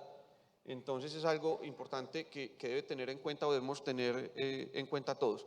Ahora, de esto también hemos venido aprendiendo un poco, hemos dicho cosas, el tema de la planeación anticipada, el tema de los tiempos, la oportunidad en el inicio de los proyectos, pero hay algo que no hemos tocado de parte nuestra y es empezar a identificar los proyectos de una forma diferente. Es algo que lo hemos mencionado en el plan de expansión, en otras oportunidades y son las apuestas de largo plazo. Normalmente respondemos, o un proyecto de transporte responde a una necesidad particular porque se va a conectar un proyecto de generación, porque hay dificultades, porque hay deficiencias, porque falta capacidad. Pero si nosotros vemos un poco más adelante, podemos ver oportunidades, ¿sí? Cuando vemos esas oportunidades, pues tenemos que tomar algún tipo de decisión. Sin embargo, hoy en día tenemos una situación particular y es que en todos los proyectos debemos tener detrás un responsable o un usuario que justifique ese proyecto. Eso hay que cambiarlo un poco si queremos ir más adelante. Y pongo un ejemplo, si queremos un proyecto que permita, qué sé yo, la conexión de unos megavatios, similar al caso del proyecto propuesto como el HVDC, la segunda fase de renovables, es un proyecto de largo aliento, es un proyecto de 8, 9 años, no sé, tal vez 10. Conocer los proyectos de generación que están detrás de ese proyecto desde ahora puede ser complejo, ¿sí? ¿Por qué no empezamos un proyecto de esos de una vez y con el paso del tiempo, a través de algún tipo de mecanismo de subasta o lo que sea, se pueda definir los proyectos de generación que se van a estar conectando allí? Esto es un solo ejemplo de esta mirada de largo plazo. Y en eso estamos empezando a trabajar, identificar esos proyectos, verlos, ver las oportunidades, ya no planear con el simulador eléctrico, sino planear con el mapa. Planear todo el tiempo con el mapa, más que un diagrama unifilar allí que no nos deja ver muchas cosas, nos esconde el territorio. Planear todo el tiempo con el mapa en la mano, saber por dónde pasan las líneas, qué hay detrás, qué situaciones tienen, qué condiciones ambientales, sociales, dónde se cruzan las líneas para, por el contrario, contar con eso como una oportunidad. Son de las cosas que estamos trabajando, son de los elementos que tenemos como oportunidades y son elementos que ya estamos empezando a ver en la planeación. Algunos de estos elementos pues, necesitan una coordinación y un diálogo con CREC porque seguramente van a requerir algún ajuste regulatorio, pero es algo en lo que tenemos que trabajar y tenemos que empezar a ver frutos de esto. Gracias, Javier. Bueno, vamos a hacer una mirada internacional al tema, porque nosotros no podemos creer que los problemas que estamos enfrentando aquí en Colombia pues son exclusivos de nuestro país.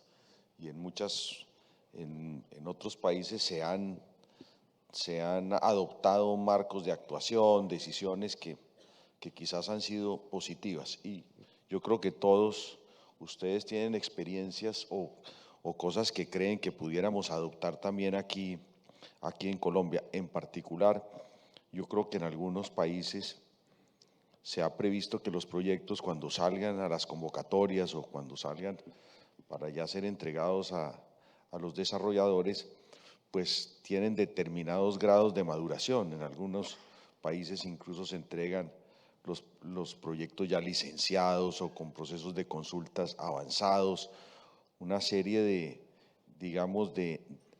temas en los que el Estado y las autoridades van mucho más allá de lo que vemos aquí en Colombia. Claudia, ¿quieres compartirnos un poco de experiencias? Ustedes tienen operaciones en muchos países, desarrollos. ¿Qué crees que pudiéramos traer como experiencias de otros países a Colombia para agilizar y para coordinar mejor esta actividad y tal vez para que el Estado pueda ir un poco más allá de lo que está haciendo en Colombia? Bueno, yo ahorita lo decía Julián y es algo que hemos estado mirando con la UME y también lo planteaba Javier. Primero, ese acercamiento previo del planeador a las comunidades, al territorio, a esas posibles rutas, porque además efectivamente impactan no solamente las comunidades étnicas, sino la ciudadanía. En Perú hay particularmente un mecanismo de acercamiento previo. Eso tiene de largo y de ancho, lo discutíamos con Javier. Probablemente esa etapa de protocolización de acuerdos, porque nosotros tratamos de enmarcarla en algo que es de relación y no transaccional, podría ser mucho más compleja cuando se vuelve una transacción con el Estado, ¿sí? Y podría, si lo miramos desde un punto de vista, podría abrir un poco la ambición de esas comunidades en los territorios, aunque por otro, desde la perspectiva de lo positivo, podría ayudar a acotar y enmarcarlas como en una proporcionalidad. Ahí todavía yo creo que falta hacerle doble clic, que lo estudiemos y lo entendamos bien. Temas con comunidades hay en todos los países. Nosotros estamos en el marco de los estudios de la interconexión Colombia-Panamá y no es fácil tampoco en el territorio en Panamá, en la zona particularmente de comunidades. En Chile hay requisitos también significativos. Yo creo que hay experiencias positivas para retomar, pero no está todavía inventado. Creo que ahí hay bastante. Pero no quisiera dejar pasar la oportunidad de mencionar algo acerca de Escazú.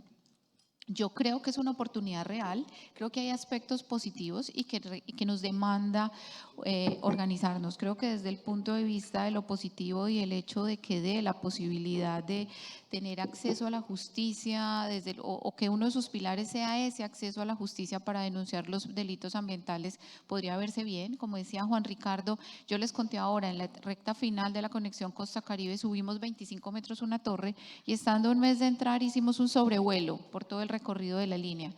No se imaginan el nivel de deforestación, todo lo que ve uno cerca a Caucasia, Ayapel, es triste y genera una sensación muy contradictoria acerca de mire todo lo que tuvimos que hacer en este momento del proyecto por un individuo y todo lo que eso impacta y sin embargo aquí no hay control.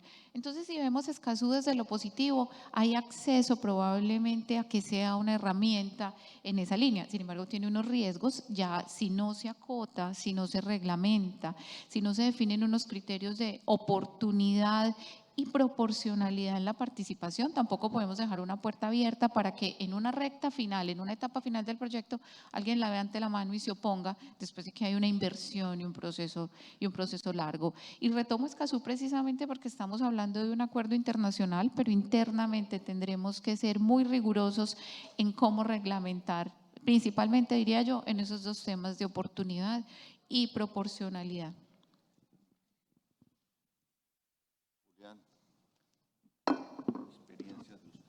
No, nosotros en el exterior no tenemos nada ahora, hemos visto algunos casos, está lo de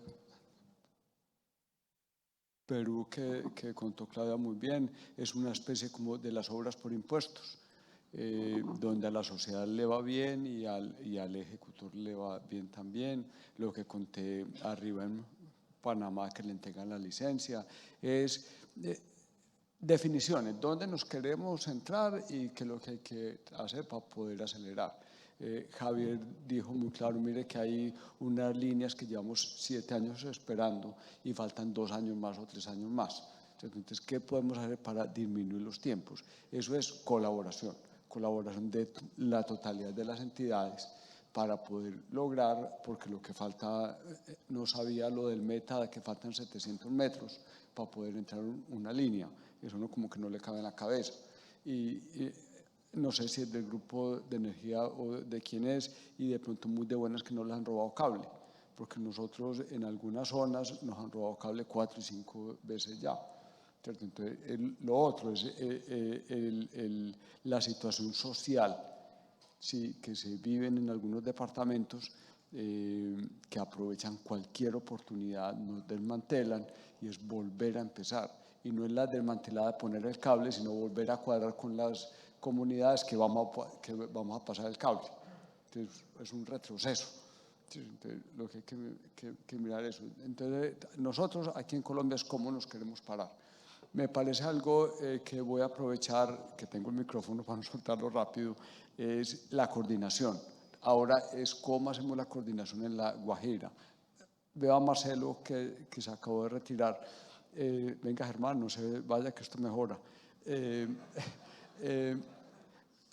¿Qué me dice Marcelo? ¿Cuándo empiezo a montar los aerogeneradores? Porque los aerogeneradores de nosotros para poder generar depende de líneas que hace ISA, de líneas que hace el grupo de energía y de líneas que hacemos nosotros. Uno como monta un aerogenerador que queda ahí para colgar ropa. ¿Sí o no? Entonces, si queda para colgar ropa, eso es pucha, ¿eso cuánto vale? Entonces, ¿cómo vamos a hacer? Es que uno diga, uy, ya hasta que llega el grupo de energía, ya hasta que llega ISA, empecemos nosotros. Y eso es satisfactorio hasta la última estructura, porque nos puede quedar una línea faltando una torre. Ahí es donde nosotros no hemos sabido cuándo empezamos. Entonces nos devolvemos con cronograma. Yo llamo al grupo de energía, ¿cómo va? Llamo a ISA, me preguntan a mí. Y hay unas incertidumbres grandes de cuándo empezamos a montar. Y estoy seguro que le pasa a Isagen, le pasa a Chivor, nos pasa a nosotros, a los que tenemos generación eólica allá, es cómo vamos a hacer la adecuada coordinación. ¿Cierto? Porque si llegan las líneas nos van a decir, jaja, usted no estaba listo. Si yo no estaba listo por la incertidumbre. ¿Sí? Y si nosotros decimos estamos listos y lo estamos esperando, si yo llamo a Juan Ricardo, Juan Ricardo, ya tengo pues los 20 aerogeneradores allá, que me dice Juan Ricardo, pues, hermanito, yo no he podido. ¿Sí? Entonces, ¿cómo vamos a hacer la coordinación? Es otro reto que tenemos entre todos nosotros. Ustedes, Juan Ricardo, presentes en Brasil, en Chile, Perú, Colombia, Centroamérica.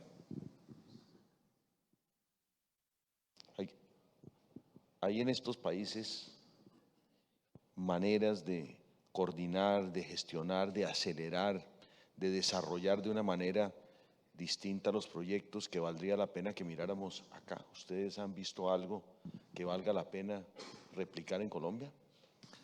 Indiscutiblemente Brasil. Creo que todos coincidimos que el mecanismo brasilero de infraestructura, tanto en gas como en electricidad, es muy sólido, ¿no? Ellos te sacan la cosa y tú empiezas a ejecutar y ejecutas desde el día 1, y si hay diferencias, el tema va y un juez lo dirime, y si hay que pagar, se paga lo que diga el juez, pero tú no paras, ¿sí? Y el Estado está ahí para que el proyecto ande. O sea, la actuación del gobierno para que las cosas no se paran es definitiva. O sea, esto va y va, ¿sí?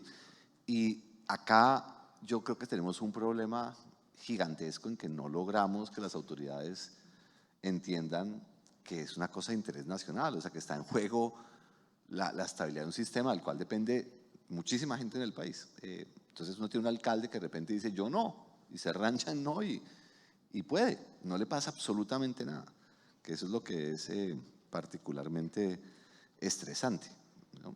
Gachanzipá decidió que no dejaba hacer la subestación allá y armaron un zafarrancho y no se pudo hacer en Gachanzipá, que es increíble el caso de Gachanzipá. Y el argumento que el predio está afectado por el río Bogotá y el río queda en la porra, o sea, ni siquiera se ve el río, o sea, no hay nada que tenga que ver con el río, pero se inventan unos cuentos y funciona, ¿sí? Entonces, queda uno muy indefenso. Yo creo que ese es el gran problema. Y creo que en La Guajira, la verdad es un tema que a mí me supera intelectualmente, pero si el país no toma decisiones de Estado en La Guajira, lo de La Guajira en cualquier momento lo pueden enredar, ¿no? Entonces la última torre que desvela Julián puede ser un evento real, ¿sí? Porque la capacidad que tienen de bloquear y la falta de capacidad del Estado de poder manejar esto, y que no hay una visión común, no hay un sueño común, no hay confianza, no hay ninguna fibra de sociedad, ni entre ellos con los proyectos, ni con ellos con el país. O sea, es una cosa totalmente desarticulada. Y yo no veo una visión con respecto a La Guajira. Y creo que eso es un riesgo gigante para todo el mundo, ¿no?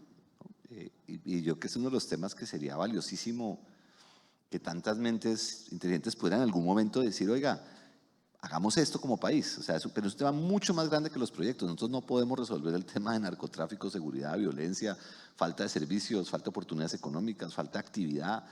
El tema de La Guajira yo creo que es un tema de unas dimensiones superiores. O sea, yo lo padecí en la DIAN y conozco desafortunadamente bastante, y el imperio de la criminalidad está ahí. No ve uno discusiones estratégicas de cómo vamos a cambiar o parar eso. Y si eso no se hace, la probabilidad de que tengamos un totazo en las narices es cerquita a 1.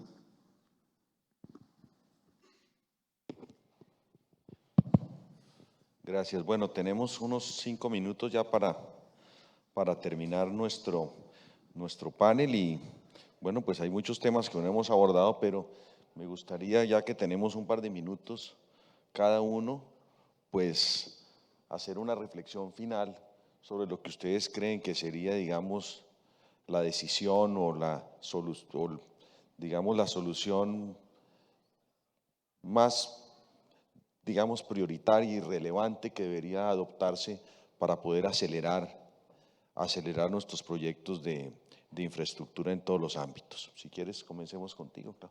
Gracias. Yo creo que hemos ido durante este espacio pasando de los problemas a las acciones implementadas con éxito y a los retos que tenemos. Y todavía falta, creo que se quedó corto el espacio en siquiera terminar de barrer otros problemas que tenemos. Hoy unos relacionados con logística, commodities, los temas de articulación en términos de seguridad, judicialización, presencia, competencia de los jueces en procesos de imposiciones de servidumbre, de amparos policivos. Bueno, es muy amplio. Yo creo que se debe resumir en esa participación del Estado y en la articulación entre sus diferentes mecanismos. Las empresas, por más que tengamos toda la intención e incluso la disposición de sacar adelante proyectos de beneficio comunitario y relacionamiento con comunidades, por ejemplo, no podemos reemplazar el papel del Estado. El papel del Estado es del Estado y requiere articulación, y no es solamente un tema del Ministerio de Minas y Energía, es con Mininterior, es con el Ministerio de Defensa, en muchos casos y para regiones como La Guajira es con el Ministerio de Vivienda y Desarrollo Sostenible, y se necesita esa conciencia de que al interior de cada una de sus instituciones tenemos que estar hablando el mismo lenguaje. Es el Ministerio de Ambiente. Entonces, es el mismo lenguaje al interior de cada uno de ellos, pero de una manera articulada, con una visión sistemática de país que permita que saquemos adelante los proyectos. Y las empresas, y ahí me atrevo a hablar por todos, estamos aquí disponibles y además con toda la intención de trabajar, y lo hacemos en las mesas intergremiales, de proponer soluciones de cara a la UVME y a la planeación, pues ya lo hemos mencionado, entonces no voy a ahondar sobre eso, pero sí cómo construir esos planes de desarrollo. Yo creo que el diálogo social vinculante, que es parte de las propuestas de este gobierno, es una herramienta valiosa que podemos capitalizar en territorio, identificando necesidades, pero tiene que ser articulado. No podrán ser esfuerzos individuales, porque jamás lograremos ese objetivo final de sacar adelante los proyectos. Un resumen rápido porque Claudia resumió muy bien. Veamos cronograma. Un cronograma de un proyecto normal, el 25-30% se va en la ejecución real. Un 20 o un 30% en estudios y el resto en todos los permisos.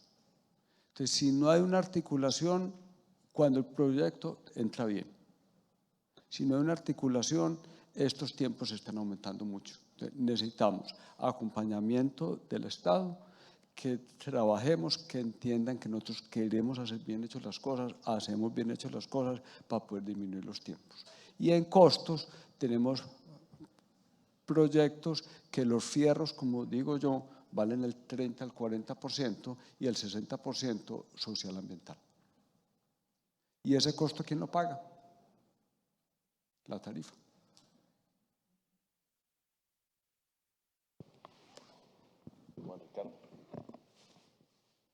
Yo creo que los problemas ya los han enunciado de forma muy clara y todos los comparto. Creo que tenemos un reto de recuperar la confianza y la credibilidad del ciudadano del común.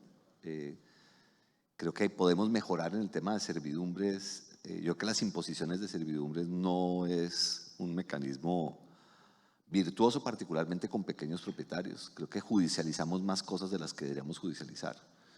Creo que es importante construir mecanismos donde tengamos más reconocimiento de las bondades de la gestión desde el punto de vista social y mental que tienen estas empresas.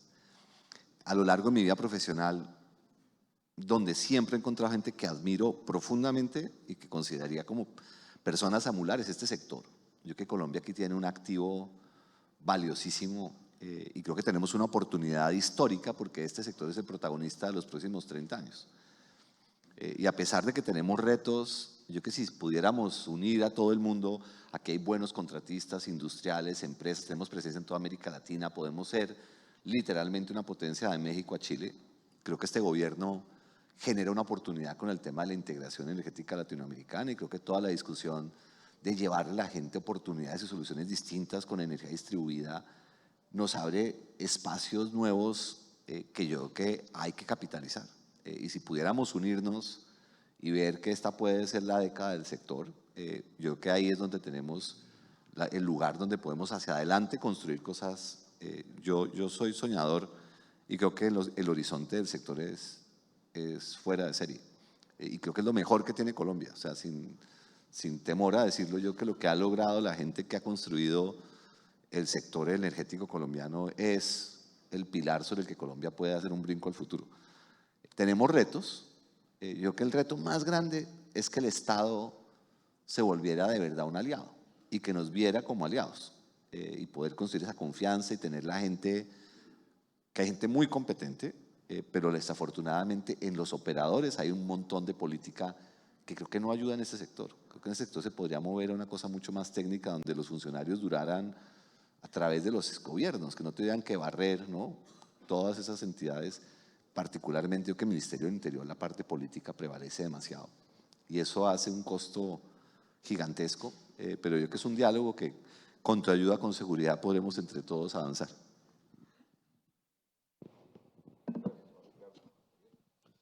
Bueno, para cerrar yo quisiera referirme como a unas palabras específicas recogiendo todo lo que hemos hablado y estas irían, lo primero, en anticipación no solo de parte nuestra, anticipación en todas las actividades que pueden estar bajo el control nuestro, de todos, tanto del planeador, las autoridades como las empresas. 1. 2. Oportunidad. Nos llevamos el mensaje, lo hemos tenido muy presente. También oportunidad, pues hay otros aspectos de parte de las empresas que es importante trabajar. 3. Presencia en territorio. La presencia en territorio es fundamental de parte de las instituciones del Estado, del planeador, llegar con anticipación, lo que les contaba, la planeación con enfoque territorial, acá es clave. 4, algo que mencionaba Juan Ricardo, confianza, generar confianza. Yo creo que todas estas actividades, la presencia en territorio, reconocer las diferencias en territorio, las necesidades, es importante y esto genera confianza. A nosotros no nos pueden ver como un enemigo, no nos deben ver como un enemigo. Insisto, somos prestadores de un servicio público y así nos deben entender, ver y reconocer. Entonces, ahí hay un elemento muy importante por el cual trabajar. Y el último elemento es que no se nos puede olvidar que aquí todos los que estamos sentados pertenecemos al Sistema Interconectado Nacional, ¿sí? Pero es que detrás de esto hay todavía 800.000 familias que no tienen servicio en Colombia. No con esto quiero llevar un mensaje que los proyectos que estamos desarrollando en este nivel vayan a entrar a solucionar esas necesidades, pero detrás de muchos de estos proyectos, al lado y lado, hay viviendas que no tienen servicio. Y esto es un elemento que no podemos perder de vista. Tenemos el Plan Indicativo de Expansión de la Cobertura, está publicado en versión borrador, tiene una herramienta muy potente que es identificar de esas 800.000, 400.000 viviendas georreferenciadas. Están georreferenciadas, tal vez no punto a punto, pero sí en las cuadrículas que nos permitió el censo observar. Entonces, esto es fundamental. En la medida en que estos proyectos puedan propiciar herramientas y elementos para solucionar la prestación del servicio a estas viviendas. Esto es fundamental. No podemos ir pasando una línea por sitios que no tienen servicio. Eso no lo soporta nadie, es muy complejo. Ahora, el proyecto no se puede pretender que todos los proyectos de transmisión solucionen esto, pero detrás de esto deben haber cosas. Y una propuesta que hemos hablado en algunas oportunidades es: qué interesante que las empresas que desarrollan este tipo de proyectos puedan ayudar a estas agrupaciones, a la ciudadanía en general, a formular sus proyectos, a conducirlos y darles a conocer que existen fondos, que existen diferentes mecanismos para prestar el servicio. Esto sería fundamental y ayudaría mucho con seguridad en el desarrollo de los proyectos. Con esto haría el cierre. Gracias, Javier. Bueno, yo unas palabras final sobre el Consejo Mundial de Energía. Nosotros promovemos a nivel global el desarrollo de sistemas energéticos sostenibles sobre la base de un tema que hemos compartido también en este escenario, que es el trilema de la energía, que combina los elementos de la sostenibilidad, de la sostenibilidad ambiental, la seguridad en el suministro de energía y la parte social, que busca garantizar el acceso y la capacidad de pago de las tarifas de las personas. El tema de la infraestructura y su desarrollo está íntimamente ligado a los beneficios que otorga avanzar en la construcción de sistemas que respondan a esos tres criterios que he señalado del trilema. En primer lugar, porque el desarrollo de estos proyectos asegura que podamos verdaderamente atender la creciente demanda que aquí en este mismo foro hemos visto cómo se proyecta para el año 2030, 2050, con crecimientos enormes que vamos a tener que atender no solo desde la generación, sino muy particularmente desde la transmisión. Entonces, desde la perspectiva de la seguridad energética y atención de la demanda, es fundamental que podamos acelerar y que podamos desarrollar estos proyectos en tiempo.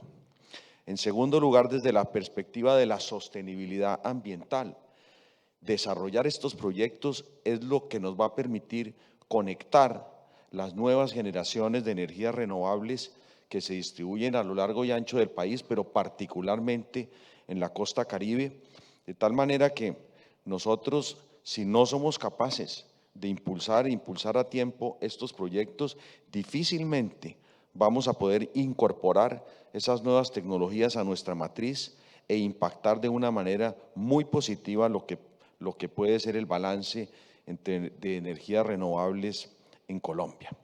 Y en tercer lugar, tal vez igual de importante que las demás, la necesidad de que podamos impactar los precios de la energía, de que podamos permitir el acceso de miles de familias que todavía no cuentan con nuestros servicios en el país y que podamos realmente apuntar a tener tarifas más competitivas y más al alcance del bolsillo de los colombianos. Eso es lo que permite el desarrollo de nuestros proyectos. Cuando mirábamos el tema de tarifas, pensábamos, bueno, ¿cómo podemos positivamente impactar el tema de tarifas? Yo realmente pienso que la manera de hacer esto es que podamos desarrollar los proyectos en tiempo. Eso va a tener impacto en los temas de restricciones, en la incorporación de generación más competitiva, de tal manera que al final los que van a beneficiarse de estos proyectos, como lo hemos visto en detalle en este panel, pues son los ciudadanos, son las familias colombianas y también el sector productivo. Entonces, este panel que ahora termina, yo creo que nos ha evidenciado cuáles son los grandes retos que tenemos, también identificar que tenemos un camino que recorrer importante en materia de coordinación, en materia de armonización de lo que estamos haciendo todos los actores, desde el gobierno, las autoridades, las empresas, las comunidades, todas las personas que se ven involucradas en estos en estos procesos que nos permiten llevar a cabo los proyectos. Un agradecimiento muy especial a todos por sus… antes de que cierre, Alberto, por favor. Sí, por favor. Muchísimas gracias. Muchísimas gracias por este panel tan valioso para la industria. Las conclusiones del panel las vamos a incorporar a las conclusiones de este congreso. Y nos ofrecemos como CNO, y me atrevo a decir como CAC, para convocar una reunión con gobierno. Hoy estaba la ANLA y el Ministerio del Interior convocados, estaban citados a esto, no vinieron por agenda, esa es la excusa de siempre, pero sí nos ofrecemos a convocar una reunión específica para tratar este tema de la articulación que dio vuelta en este panel como un elemento fundamental. Y lo otro también quería comentar es el tema de los bloqueos y que están afectando no solo el tema del desarrollo de los proyectos, sino también la operación. O sea, ya están afectando de manera puntual aspectos de desarrollo de las actividades de expansión de los proyectos que están en construcción y están ya afectando la operación, como ustedes vieron hace algunos meses en el tema de Guavio. Entonces, ese es un tema también bien importante porque no solo estamos hablando de expansión, sino ya de operación.